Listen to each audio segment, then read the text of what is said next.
সকাল সকাল room cleansing করে নেওয়ার পর বেরিয়ে পড়েছিলাম। তো আজকে ছট, তো ছটের দিন কি করলাম সেটাই তোমাদের সাথে শেয়ার করছি।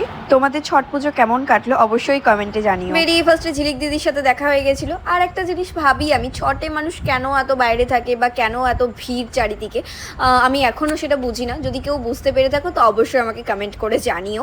আর তারপর রেডি হয়ে গিয়েছিলাম, আমরা কোথাও ঘুরতে যাচ্ছিলাম, সেটাই তোমাদের সাথে শেয়ার করব। 1000 বছর পর আমার বাবা আবার আমাদেরকে ঘুরতে নিয়ে যাচ্ছে। তো কোথায় নিয়ে যাচ্ছে সেটাই তোমাদের সাথে শেয়ার করি। আমরা আজকে চলে গেছিলাম বুলবুলিতে। তার আগে গাড়িকেও একটু খাবার খাওয়াতে হবে, তো নিজেরাই তো আর শুধু খাবার খেলে চলবে না, তাই গাড়িকে খাবার খাইয়ে নিজেরাও বেরিয়ে পড়লাম আবার। আইহো বুলবুলি সাইডে যতগুলো রোড সাইড কালী ঠাকুরের মন্দির পড়েছিল সমস্তটা দেখে নিলাম, যেগুলো ঠাকুর তখনও ছিল। তো প্রত্যেকটা হয়তো বা গাড়ির থেকেই দেখা হয়েছে বেশি, গাড়ি থেকে নেমে খুব কমই গিয়েছি, তবুও যে কটা নিয়ে গিয়েছি সে তোমাদের সাথে অবশ্যই শেয়ার করলাম। তো এটা গাড়িতে বসে থেকেই দেখছিলাম। তো বুলবুলির কালীগুলো সত্যি খুব ভালো লাগে, বেশ মানে অ্যাট্রাক্ট করে। মায়ের কাছে একটাই চাওয়া, মা তুমিও ভালো থেকো আর জগৎকেও ভালো রেখো, জগতের প্রত্যেকটা মানুষ যাতে ভালো মতো থাকতে পারে, দুবেলা দুমুঠো খেতে পাই।